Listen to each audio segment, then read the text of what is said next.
Hello and welcome to let's ask.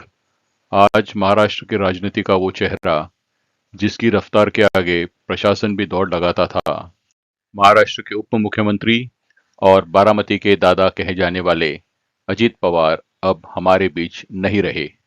एक विमान हादसे ने महाराष्ट्र की राजनीति के सबसे डैशिंग और बेबाक नेता का सफर हमेशा के लिए थाम दिया।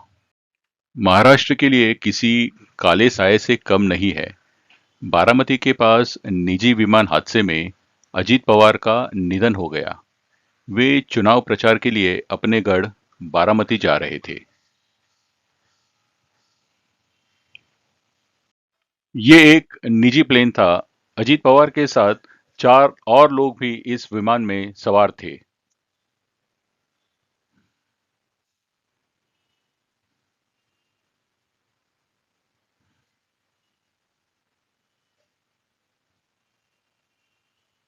इस खबर ने न केवल उनके परिवार बल्कि पूरे देश को झंझोर कर रख दिया है। 12 जुलाई 1959 में जन्मे अजीत पवार दिग्गज नेता शरद पवार के भतीजे थे। उन्होंने राजनीतिक जीवन अपने चचा के छत्र छाया में ही शुरू किया। सहकारी चीनी मिलों और बैंकों से शुरू हुआ उनका सफर उन्हें महाराष्ट्र की सत्ता के शिखर तक ले गया। अजीत पवार अपनी कड़क कार्यशैली और अनुशासन के लिए जाने जाते थे। मंत्रालय में सुबह 7 बजे पहुंचना हो या फाइलों पर तुरंत फैसला लेना हो, उनके काम करने का अंदाज बुलेट ट्रेन जैसा था। अधिकारियों में उनका खौफ भी था और सम्मान भी। उनके बारे में एक बात बहुत मशहूर थी। अगर कोई काम होने लायक हो तो तुरंत हाँ कर देते थे, और अगर कोई काम नहीं होने जैसा हो तो तुरंत ना करते थे। कभी किसी को झूठे आश्वासन पर नहीं रखते थे। साल 2019 की वो सुबह कोई नहीं भूल सकता, जब राजभवन में अचानक देवेंद्र फडणवीस के साथ अजीत पवार ने उप मुख्यमंत्री पद की शपथ ली थी। इस कदम ने सबको हैरान कर दिया और महाराष्ट्र की राजनीति में पवार बनाम पवार की जंग शुरू हो गई।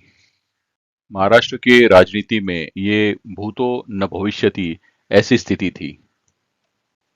जुलाई 2023 में अजीत दादा ने एक बार फिर इतिहास रचा। अपने चाचा शरद पवार से अलग होकर वे एनसीपी के बड़े गुट के साथ बीजेपी शिंदे सरकार में शामिल हो गए। बाद में चुनाव आयोग ने उन्हें असली एनसीपी और घड़ी का चुनाव चिन्ह भी सौंप दिया। अजीत पवार का राजनीतिक करियर उतार चढ़ाव से और विवादों से भरा था। 70,000 करोड़ का सिंचाई घोटाला हो या एमएससी बैंक मामला, विपक्ष ने उन पर हमेशा तीखे हमले किए। लेकिन हर बार एक विजेता की तरह इन विवादों से बाहर निकलने की वे कोशिश करते रहे। भले ही पूरे महाराष्ट्र और पूरे भारत में उनकी चर्चा होती थी, लेकिन उनका दिल हमेशा बारामती में ही बसता था।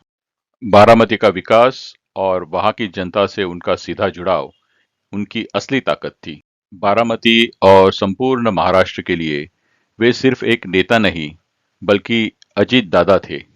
अजीत दादा के पिता स्वर्गीय अनंतराव पवार प्रसिद्ध राजकमल स्टूडियो से जुड़े थे। उनके चाचा शरद पवार महाराष्ट्र की राजनीति का एक पर्याय है।